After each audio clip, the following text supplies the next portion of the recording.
Hallo ihr liebe Leid, hier ist wieder der Yankee mit Let's Play Stardew Valley auf Pelzig. Ja, schöne Einnahme. Nicht berauschend, aber schöne Zwischeneinnahme. Gut. Genau so gefällt mir das. Okay, so, wieder die schöne Musik. Und Mario hat Sam Geburtstag, für den kann ich noch leider keine Pizza machen, auf die er so steht. Aber ich kann wieder Ei schenken. Ja, klar und so nicht. Natürlich, wir können es auch anders sein. Kotz. So, Quatsch. Yankee, du musst lernen, zuerst dich um deine Viecher zu kümmern. Oh, Robin ist schon fertig. Ja, das ging wirklich fix. Sehr gut. Da braucht ihr dafür wirklich weniger Zeit. Wie geht's euch mittlerweile? Schon ein volles Herz? Ja, es sind halt auch Freilaufhühner. So. Erst um die Tiere kümmern. Ah, ich liebe den Part von der Musik. So, machen wir noch zu.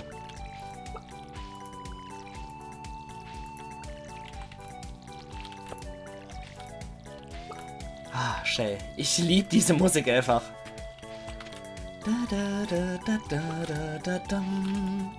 Hat schon was, wenn man das auf dem Handy drauf hat, auf seiner Playlist und dann dort mit im Sommer durch die Gegend läuft, wenn es nicht allzu heiß ist. Dann hat die Musik echt was Schönes. So, dann können wir doch gleich mal davon profitieren, dass da jetzt ein Brunnen vor dem Tor steht. Und wir sacken gleich mal ein bisschen Wasserei. Aber erst einmal wird hier noch gegossen. Wir nutzen das hier. Was machen dann die Hinkle da? Jesus, kaum bin ich wieder da, hören sie auf damit. So. Na alla. Schluss mit einer langen Wege die ganze Zeit. Sehr gut. Ich hätte vielleicht etwas mittiger... Depp. Hätten vielleicht etwas mittiger platzieren sollen, aber so what? Er macht die Symmetrie zwischen Over und Unter. Okay, hier haben wir zugemacht. So, hier können wir auflassen.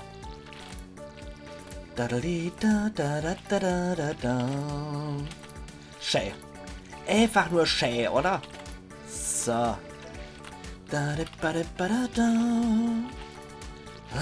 Wir sollten uns vielleicht noch irgendwas zu essen petzen und noch im Wässern in die Mine gehen und noch ein bisschen Stäbbrecher oder generell hier auf dem Hof ein bisschen Stäbbrecher. So, haben wir auch gleich wieder. Ich brauche Wasser. Sehr schön. Geht auch von der Seite. Das finde ich natürlich sehr gut. Gut. Ja, jetzt haben wir auf jeden Fall die... Wenn ich ja... Ackermann, Blödmann. Beziehungsweise Yankee Blödmann, der Ackermann so führt. Ja, jetzt haben wir auf jeden Fall, wenn ich ja... Laufwege für die Felder hier. Das finde ich schon ziemlich gut.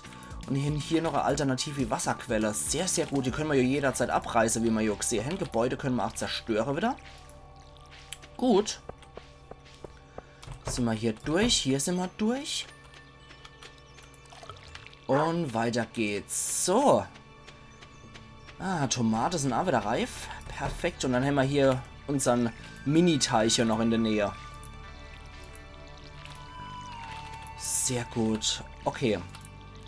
Dann möchte ich noch bei Robs kurz gucken, was es mit dem Hauserweiterung auf sich hat. Und für den Stall müssen wir möglicherweise neben auch noch ein bisschen was freirahmen. Weil Hühnerstall und Großtierstall hätte ich ganz gern nebeneinander. Damit die Symmetrie auch wieder gewahrt wird. Weil sobald ich mal später ein bisschen mehr Zeit habe, würde ich ganz gern auch Wege auf dem Hof verlegen. Also auch hier zwischen den Beeten. Und dann sollte das eigentlich schon in einer Linie alles liegen, so gut wie möglich. So, da la. Ach ja, Symmetrie ist was Tolles, oder? Zumindest ist es in meinem starren Ästhetikempfinden so, dass Symmetrie was ganz Tolles ist. So, da la. Und hier haben wir uns ja wirklich dicht rar gebaut. Gut. Ja, Tor, willst du schon wieder rein aufs Feld hier? Wahrscheinlich ist wieder die närrisch Gertrud. So, da la. Okay, das sieht doch soweit auch ganz gut aus. Können wir hier wieder machen. Da das Tor können wir sogar auflassen, weil da schlappt kein Hinkel durch. Da gibt sich kein Hinkel die Mühe hier, um die Zäune rumzulatschen. Ja, ich freue mich schon drauf, wenn wir die größeren Nutztiere auch haben, wie Kühe, wie Ziege, Schweine. Schweine sind dann auch ganz toll. die sind dafür da, um Trüffel zu holen tatsächlich. Also in Stardew Valley ist nichts mit Fleischesser. Tiere sind nicht da, um geschlachtet zu werden, sondern nur, um irgendwelche Erzeugnisse zu bringen. Wir haben ja den Fisch, ne? Das ist anscheinend genug Fleischesserei in Stardew Valley. So, Dilla. Also Tiere werden generell hier anscheinend nicht geschlachtet, um an Fleischdraht zu kommen. Naja, es soll ja für alle Altersklasse gedacht sein. Und Kinder gleich damit zu konfrontieren, dass man hier die Schweine oder die Kühe, die Ziege und so weiter gleich schlachtet, ist vielleicht etwas zu extrem. Deswegen erzeugen die nur Produkte. So. Ah, schönes Lied. Schönes Lied. Erstmal können wir sie alle reinklatschen. Oh, ich habe kein Mayo gemacht. So, warte mal. Holen wir gleich noch. Genau, da muss ich noch hier die hier weghacken. Da können wir da nämlich neben dran unseren Stall noch stellen.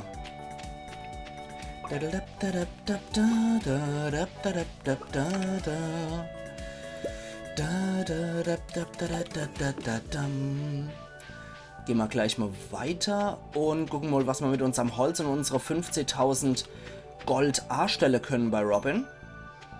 350, das könnte reichen für die Hauserweiterung, aber nicht für den Stall. Für den Stall brauchen wir, glaube ich, tatsächlich noch Stähe. Oh, warte mal. Hacke. Haha. Sehr schön. Du hast mal wieder verlorenes Buch im Dreck gefunden, wie im richtigen Leben halt. Gut.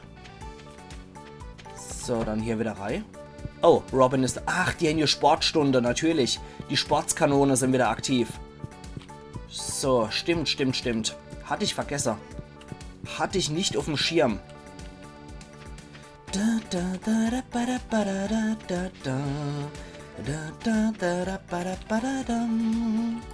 Was geht denn bei dir? Ich komme, um dich über mich lustig zu machen. Nee, gar nicht. Kümmere mich um meinen eigenen Kram. Ach Gott. Armer Kerl. Aber mit dem haben wir ja erst 0 Herzer. Schade eigentlich. Okay, tja, das ist jetzt etwas sinnfrei, hier in der Gegend rumzulatschen. Und mit unserer wendigen Energie ist es auch sehr sinnfrei, jetzt in die Mine zu gehen. Deswegen sollte man vielleicht auf den Hof zurückkehren und da wieder ein paar Stäbe brechen. Und sollten uns dann möglicherweise noch was zulegen zum Neipetze, damit wir uns noch ein bisschen was zu essen gönnen können. Und weiter Stäbe brechen können auf unserem Hof. Ist vielleicht das Geschickteste. Ja, zu Robin müssen wir also dann erst morgen gehen. Das Holz mag ich trotzdem erstmal aufbewahren hier. Dumm. So. Wer hockt dann hier? Natürlich die Gertrud. Es ist doch sowas unlogisch. Das muss ja natürlich die Gertrud sein. So. Wir holen uns mal so Höhle-Karotte. Quatsch. Nein, was mache ich denn nur von Mist? Und holen uns noch... Wo sollten wir reingucken vielleicht? Und holen uns hier noch so einen normalen Lauch. Die können wir uns beide noch neu schlonzen. Dann schauen wir mal. So, ein Lauch und eine Höhlenkarotte. Zack. Dann geht's jetzt erstmal an die Städtra. Gut. So. Beweg dich. So, da. Das weg. Das weg und das weg. Die Mayo scheint gut zu sein, wenn mich nicht alles täuscht. Yes. So. Dann machen wir die Mayo. Genau. Das war ja das Whoop-Geräusch. Ist ja immer, dass irgendwas gut ist. Ja, wir könnten da mal wieder ein bisschen Zeug hier wegmachen. Dann stehen wir nicht ständig so dumm da hier und latschen gegen Büsche. So. Okay. Gut. Dann hier lang. Ja, bei der Gelegenheit können wir auch ein bisschen Heu noch mehr. Und kümmern uns hier noch um die Stähe. So, da.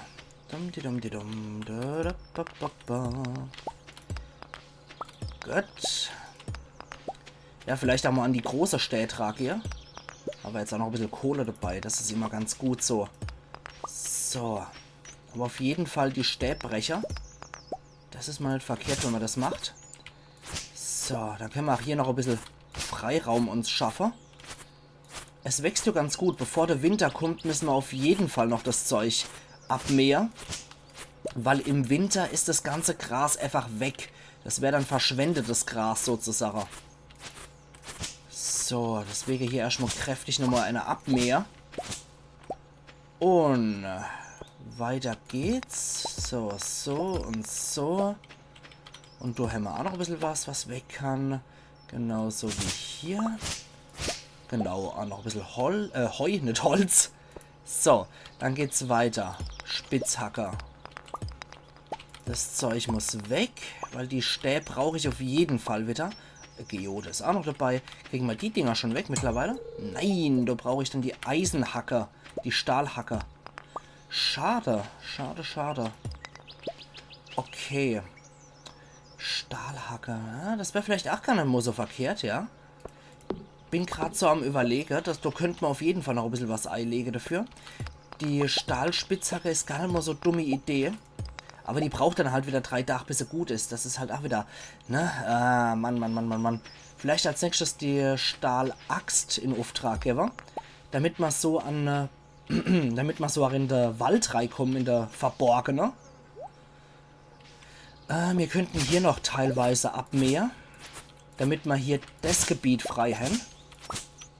So, dann wäre der Dach auch nicht gerade verschwendet. Wenn wir hier einfach noch ein bisschen frei machen. Weil da sollen ja auch noch Felder kommen. Zwar jetzt noch nicht, aber vielleicht im Herbst. So, können wir die Gegend auf jeden Fall mal frei halten, damit es hier einigermaßen so aussieht. Zumindest so Alibi-mäßig, als hätte ich hier was vor. So, gut. Sehr schön. Da haben wir das schon mal erledigt, ja. Die Stahlaxt wäre so das, was als nächstes A stünde. Und dann vielleicht auch die Stahlspitzhacker. So. Okay, das sieht doch schon mal noch was aus, einigermaßen. Gut, die Hinkle werden auch schon im Stall sein, denke ich. Deswegen gucken wir nochmal kurz rein. Jawohl. Ihr seid drin. Deswegen wird hier dicht gemacht, damit keine wilde Viecher über euch herfallen. Und hier kommt nochmal Fasern rein. Stäbe halten wir einfach mal. Kohle kommt rein. Die Geode kann mitkommen. Wie war das? Spiophinellsulfid. Das macht sogar noch mehr Spaß als Geode. Ach ja. Gut, dann gehen wir heute wieder relativ früh ins Bett. Mit einer 8. Mit einer 8. Ja, wisst was? Wir können auch unser Bambusstange, auch wenn wahrscheinlich Fische abbeißen, können wir es nochmal ausnutzen. Das letzte bisschen, was wir so haben. Och, nee, Depp, ich wollte... Oh, vergessen wir's. Okay, ich soll schlafen gehen. Ganz, ganz dringend. So, dann ab ins Bett. Und, jo, die Tomatenerde sieht mal wieder sehr gut aus. Und weiter geht's. So. Genau. Der gute Sam hat heute Geburtstag. Deswegen soll ich dem noch sein Ei bringen. Wie das klingt, ne? Okay, Gemüsepfanne. Weiß ich aber schon, wie das funktioniert. Bitte lassen wir morgen wieder regnen. Jawohl, Blitz und Donner. Sehr schön. Das ist dann für die Episode übermorgen. Yes, das erleiht Ackermann. So. Ich vergesse es jedes Mal wieder. So. Und wie sieht es dann mit meinem Silo eigentlich aus? Okay, das sieht gut aus. Gut.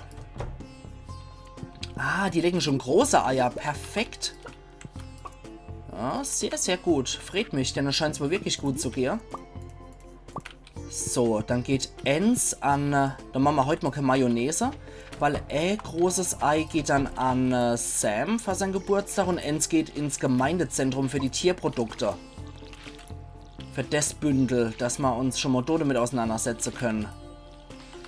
Vielleicht sollte ich mir auch schon noch ein Huhn zulegen. Das Geld habe ich ja mittlerweile dafür. Vielleicht einfach mal bei Mani nochmal vorbeigucken. Um mir bei ihr ein neues Huhn zuzulegen. Vielleicht ist ja auch braunes Huhn. Schauen wir mal. Wäre auf jeden Fall gar nicht mal so verkehrt. So. Dann können wir da in der Spirale wieder gießen. So. Und wir machen es, bis nichts mehr rauskommt. Ja. War ja logisch. So, du kommst schon 3. Leverwash passt zwar auf, aber das Hinkel kommt bestimmt 3. Und das ist erstmal die Gutruhen. So. Okay. Gut. Diese Spiralgieße finde ich eigentlich auch gar nicht mal so schlecht. So, Dilla. Gehen wir das mal hier raus. Und weiter geht's. Ah, hier sind schon die ersten Hopfen gut. Sehr gut. Gut, gut, gut. Hier können wir ja leider nicht in eine Spirale gießen, weil diese Hopfensetzlinge, die machen es unmöglich, da durchzugehen. Die stehen halt fest wie eine Betonwand, die Dinger. So, da. Okay, aber da können wir dann wieder in die Spirale gießen. Ah, die sind auch schon fast wieder gut, die Dinger. Hoppla. Ach, yes, das erleidet. Okay, dann gehen wir das mal so rum. So, so. Und weiter, weiter, weiter. Ich freue mich auch schon, wenn wir die erste Energie tatsächlich mal kriegen. Wenn wir die erste Sternefallfrucht kriegen. Das erhöht nämlich unsere Energie dann, unsere maximale Energie. So. Okay, dann geht's hier wieder weiter. Ach Gott. So. Und fertig. Und Glucker, Glucker. Ja, der Hopfer heben wir uns auf jeden Fall auf. Wenn wir das Fass nämlich kriegen, dann können wir Bier damit brauen, mit dem Hopfer. Dann sollten wir uns gut aufheben. Für Pam ist das nämlich das Optimum-Geschenk, was mir ergeben kann. Ein Zug fährt durchs Sternetautal. Ja, da hätte ich jetzt so beim Spa sein müssen, weil da tatsächlich eine Zuglinie ist. Und es lässt hin und wieder mal was Gutes fallen, wenn man da dann zufällig ist. Habe ich aber bisher noch nie gepackt, auch bei meinem anderen Spielstand noch nie gepackt. So, da. Ja, jetzt hat man endlich mal wieder diese Guru-Musik auf. Ich persönlich finde sie zwar ganz okay, aber es ist mal nicht meine Lieblingsmusik. Da mag ich das Nature's Crescendo, die Sommermusik, die ich so gern mag. Da mag ich die wesentlich lieber. So, haben wir wieder über die Felder gelatscht. Also, in der nächsten Episode können wir dann auf jeden Fall mal wieder in die Mine gehen. Können wir wieder ein bisschen Stäbbrecher. Und ich kaufe mir noch bei Marnie ein Huhn. Und dann gehe ich noch zu Robin rüber.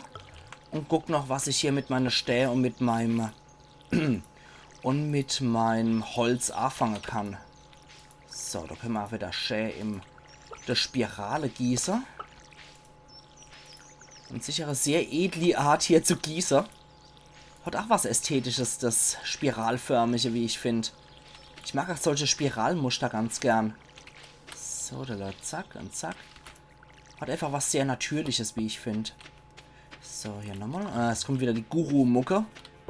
Und dann weiter geht's. Zack, zack, zack. Also ein klein bisschen Zeit sparen es uns schon hier mit dem Brunner. Es war auf jeden Fall keine dämliche Investition. Und für 1000 Gold, ich meine, da gibt es Sachen, die sind wesentlich teurer. So. Insofern, es gäbe schlimmere Investitionen für 1000 Gold. Genau. Ach Gott, ich zuck jedes Mal zusammen, wenn der Hund bellt. Gut. Okay, dann heben wir ein bisschen was auf. Und zwar heben wir die 3 einfach mal auf. So. Dann geht es zuerst zu Marnie, würde ich mal sagen. Und schauen wir mal, was wir uns für Hinkler holen können. Das Gras wächst ja auch hier einfach wieder wild noch. Da war ja vorhin auch auf meinem Beet, auf meinem Gang zwischen den Beete war ja einfach mal welches dabei. Den Weg scheinen wir wohl nicht so häufig hier zu gehen, weil die Büsche auch wieder gut noch wachsen. So, Leute, ich hoffe, Marnie ist da am Mittwoch. Wir schauen einfach mal rein. Hoi. Ja, sie ist da. Perfekt. Ich würde ganz gern ein Hinkel noch kaufen. Das holen wir uns hier rein und die nennen wir, wie nennen wir sie dann? Das wäre die Traudel, alles klar, so. Ist denn die kleine Traudel sofort zu ihrem neuen Zuhause? Okay. Sehr schön. Ja, mit Marnie sollten wir uns auch mal gut stellen. Sobald wir Diamante und so holen, können wir das Marnie schenken. Die steht nämlich total auf Diamante. Beziehungsweise mehrere Dorfbewohner stehen eigentlich sehr auf Diamante. Aber mit Marnie wollen wir ja ziemlich schnell uns gut stellen, damit man die Shorts zum Bäuermeister fällig holen können. So, Dilla.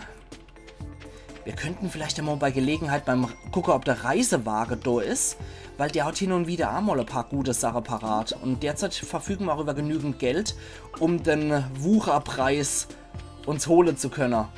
Ah, da ist er ja. Ah, es ist ein braunes Hinkel. Sehr gut. Traudel scheint neugierig, aber ein bisschen vorsichtig. Es ist eine merkwürdige neue Welt. Sehr gut. Also die Traudel ist ein braunes Hinkel, wie es aussieht. Dann habe ich mal tatsächlich beide Hinkelsorte vertreten. Das finde ich super. In meinem anderen Spielstand habe ich nur braune Hinkler. Und besonderes Hinkel. Aber das werden wir dann auch noch sehen, wenn es soweit ist. Halt, wart. Da war noch was. Artefaktplatz. Und nochmal am selben Platz ein verlorenes Buch gefunden. So leicht kann es halt sein, ne? Gut. Ist die gute Robin da? Sehr schön, die sagt da. Dann schauen wir doch mal Hofgebäude errichten. Ich hätte ganz gern einen Stall. 150 brauche ich dafür. Okay. 150. Die Hinkelstallerweiterung kostet dann auch ein bisschen mehr. Aber dafür können wir danach Ente an Bord holen. Und was kostet die Hauserweiterung? 10.450 Stückle Holz. Okay. Gut, wissen wir Bescheid. Ja, also ein bisschen Holzhacke sollte ich noch, aber ich glaube, ich spare eher mit der 150 Stähe. Spare ich auf der Stall hier, weil dafür haben wir dann die Kohle und dann können wir bei Gelegenheit auch den Stall mal erweitern, dass wir die Ziege auch kriegen können. Und generell wäre ich jetzt eher dafür, solange wir mit unseren Mädels noch nicht auf 8 bis 10 Sterne sind, bin ich dafür, dass wir erst einmal unser Geld in die Tiere reinstecken. Da holen wir uns auf jeden Fall schon mal so eins. Große Milch produzieren dann die Kühe. Das könnt ihr euch denken, Ziegemilch.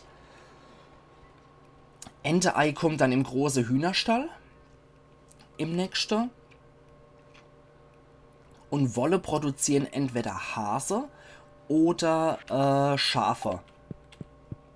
So, dann sparen wir doch einfach mal auf unseren auf unseren Stall hier für die großen Tiere. Und schauen mal, dass wir in der nächsten Zeit einfach mal sehr viel Stäbbreche werden. Da ist doch möglich eine Menge interessante Pflanzen auf dem Hof an, ne? Vielleicht gucke ich mal vorbei und werfe einen Blick drauf. Ala Hopf, mach das mal. Zack, Edelbicke. Ja, die stehen alle hier schön vom Gemeindezentrum. Aber ich möchte ja noch zu Sam, genau. Sam wohnt da unten bei Jody und bei Vincent, wenn mich das alles täuscht. Erstmal Haleys Müll flattern, dann der Familienmüll. Leider nichts Interessantes dabei. Nee, Sam ist nicht hier, wie es aussieht. Dann gucken wir doch mal am Strand, ob er sich möglicherweise da rumtreibt. Ja, Vincent und Penny und Jazz laufen hier jetzt schon rum. Möglicherweise treibt er sich hier am Strand rum. Koralle. Uiuiui. Komm mal, war auch ganz schön was Eis sammle hier. So, zack. Möglicherweise ist er ja hier irgendwo. Nee, da ist nur Lea. Hier haben wir noch die Regenbogenmuschel. Hier haben wir noch. Sehr schön. Ich muss gerade mal gucken beim Aquarium.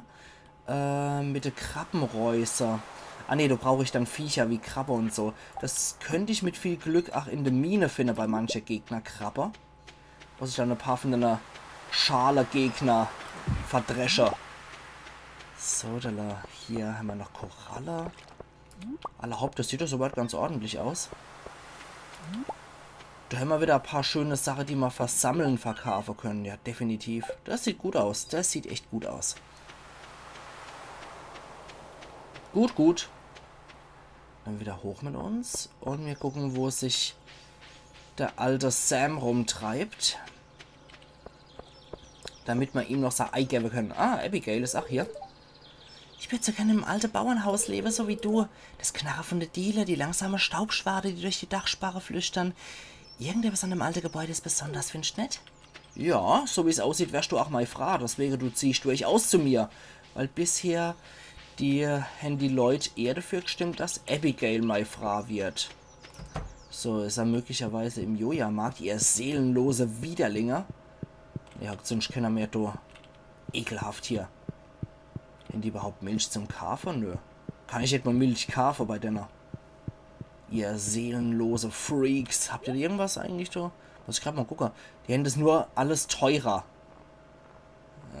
Wäre wahrscheinlich billiger, wenn ich mal so ranzige Joja-Kundekarte hole würde. Aber dann wird das Gemeindezentrum endgültig kaputt gemacht wäre und das will ich einfach nicht.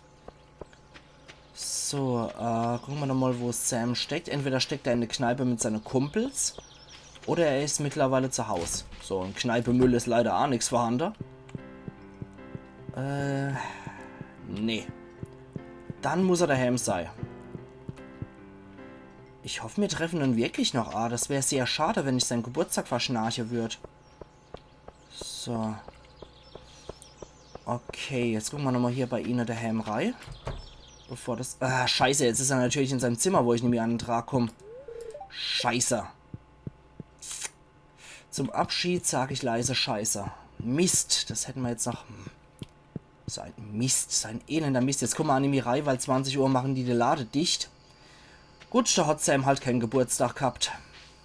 Schade drum, aber es lässt sich nicht immer bewerkstelligen. Und Sam ist jetzt auch nicht gerade so der wirklich Wichtige, aber es ist halt schade. Ich hätte ganz gern doch schon was geschenkt zu seinem Geburtstag. Und wenn es dann nur so ein großes Ei ist.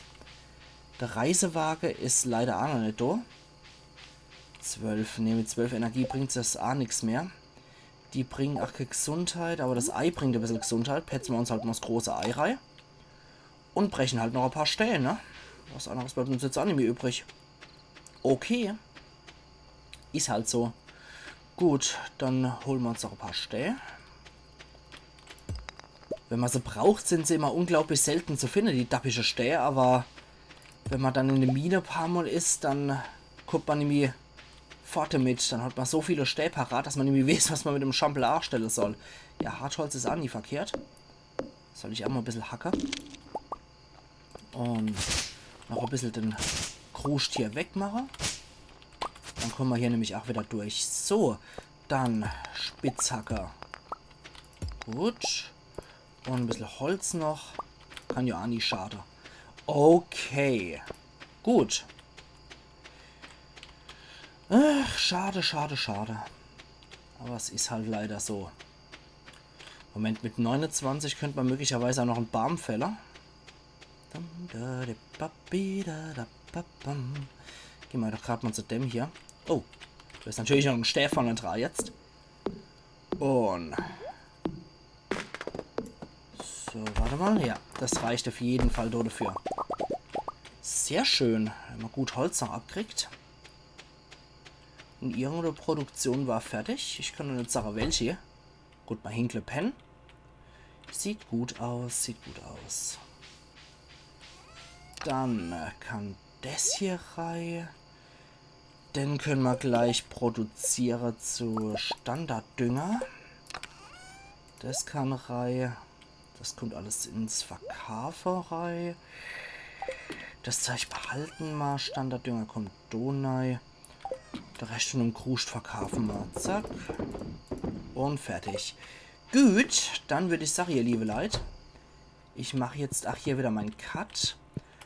Und wir sehen uns dann übermorgen wieder zu Let's Play Stardew Valley auf Pelzig. Also machen's gut und bis übermorgen wieder. Ayan Yankee.